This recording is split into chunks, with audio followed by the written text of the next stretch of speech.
we in the UK still hope that diplomacy and dialogue may yet succeed.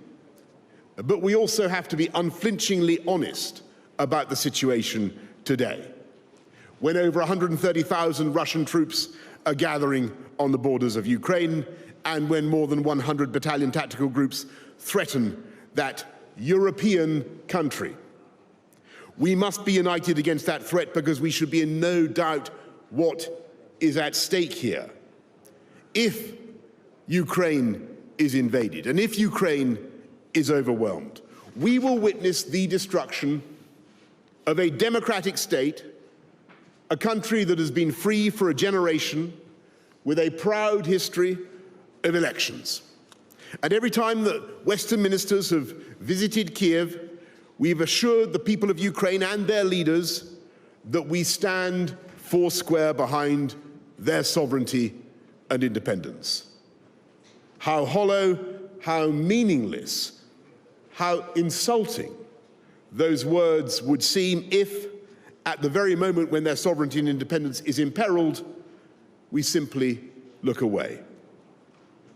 If Ukraine is invaded, the shock will echo around the world. And those echoes will be heard in East Asia, they will be heard in Taiwan.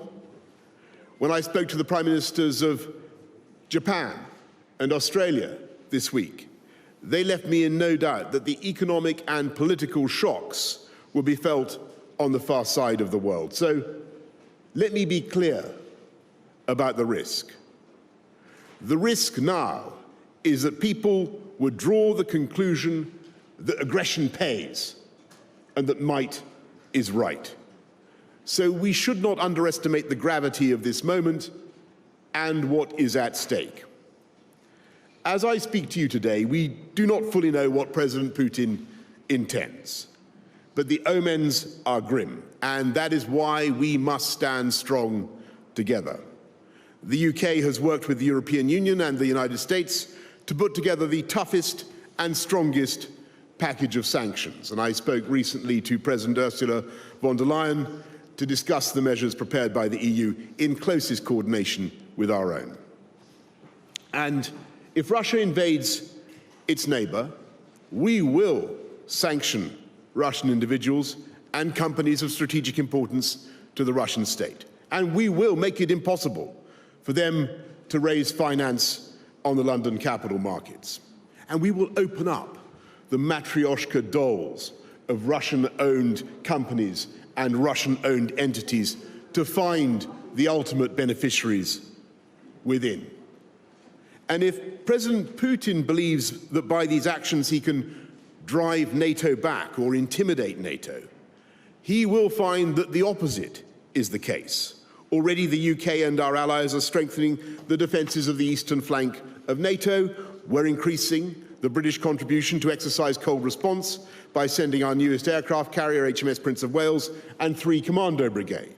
We're doubling our presence in Estonia to nearly 2,000 troops. We've increased our presence in Poland to 600 troops by sending 350 Marines from 4-5 Commando. We've increased our presence in the skies over southeastern Europe with another 6 Typhoons based in Cyprus. We're sending warships to the eastern Mediterranean and the Black Sea. And I've placed another 1,000 troops on standby to respond to any humanitarian emergency, which we all fear is increasingly likely. And while the most alarming and the most visible threat is the massing of Russian land forces on Ukraine's borders, look at the naval buildup in the Black Sea, which threatens to blockade Ukraine. Look at the massive cyber attacks and the incoming tide of disinformation. This crisis extends into every domain, which is why the UK is providing NATO with more land, sea, and air forces.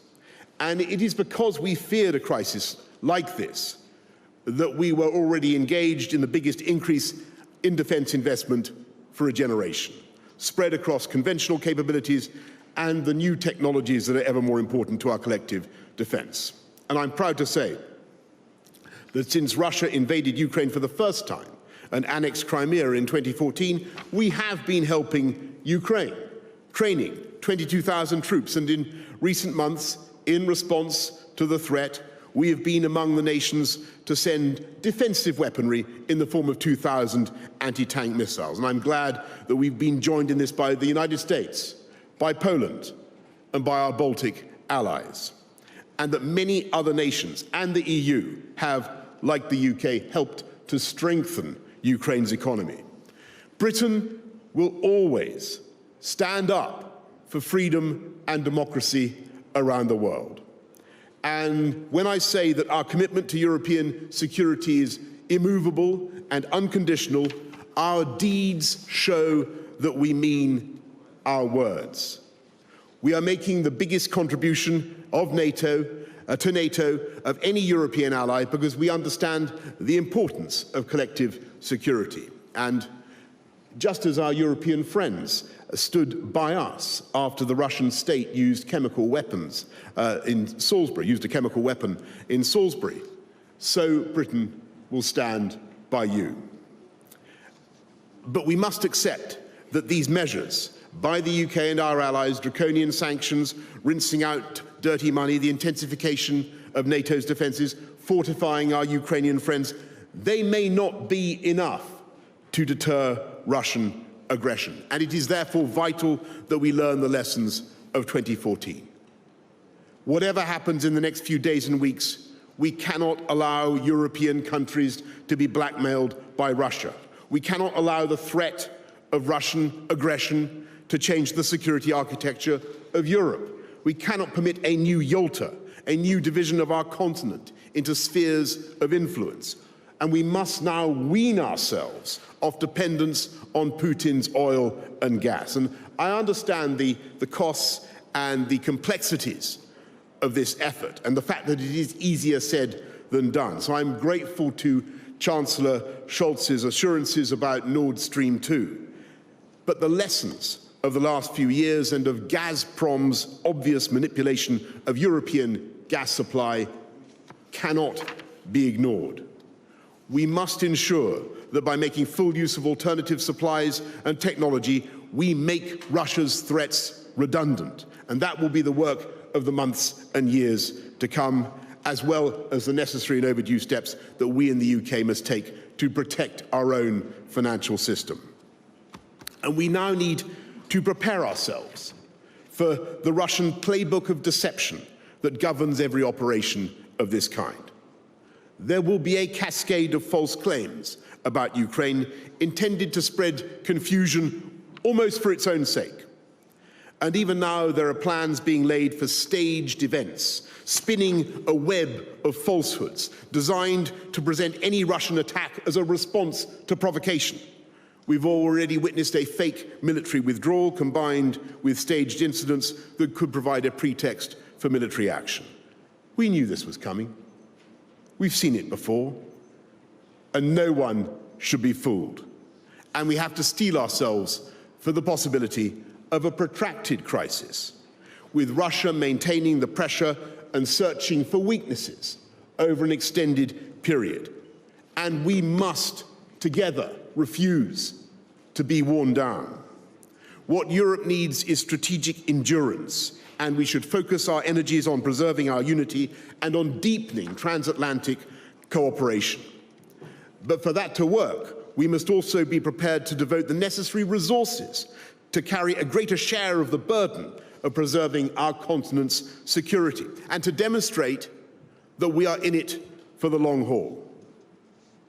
For now, we should continue to do everything we can to pursue the path of peace and dialogue. There is a way forward if President Putin is minded to take it. There is a discussion to be had about the threats that he claims to see, because in reality, as we all know, those threats are an illusion. They are the product of the Kremlin's chronic but misguided view of NATO as a supposedly encircling and intimidating alliance. That is not NATO's function. NATO is a peaceful and a defensive alliance. And we are willing to work with President Putin to demonstrate that point and to give him the assurances that he may need. We could point out that until he invaded Ukraine for the first time in 2014, NATO did not permanently station any troops anywhere east of Germany. And it was as recently as 2017 that the US, the UK, and other NATO allies established the enhanced forward presence to protect Poland and the Baltic states. And even then, the total deployment of fewer than 5,000 troops posed no conceivable threat to Russia. And it is only in the last few weeks, in response to the current crisis, that we have dispatched reinforcements, though still in numbers that constitute no possible threat. Until 2014, European allies were cutting their defence budgets and shrinking their armed forces, perhaps faster than was safe or wise.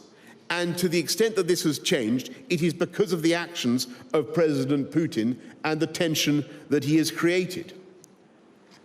If NATO forces are now closer to Russia's border, it is in response to his decisions and the justified concerns they have provoked among our allies. And there are many things said about what may or may not have been said in the closed-door meetings of 3 decades ago as the Berlin Wall fell and Germany was reunited. But there is no doubt that we all agreed legal obligations to protect the security of every country in Europe. And what happened in those amazing years was the dissolution of the Iron Curtain and the fulfillment of the vision of a Europe whole and free. It was one of the most incredible moments of my lifetime, as nations at the heart of our continent regained their liberty and their sovereign right to control their own destiny and seek their own alliances. We will not abandon the hope and impulse of that era, made possible by the courage of millions of ordinary Europeans. And that's why NATO opened its doors to 14 states after 1999, and we cannot allow our open door to be slammed shut.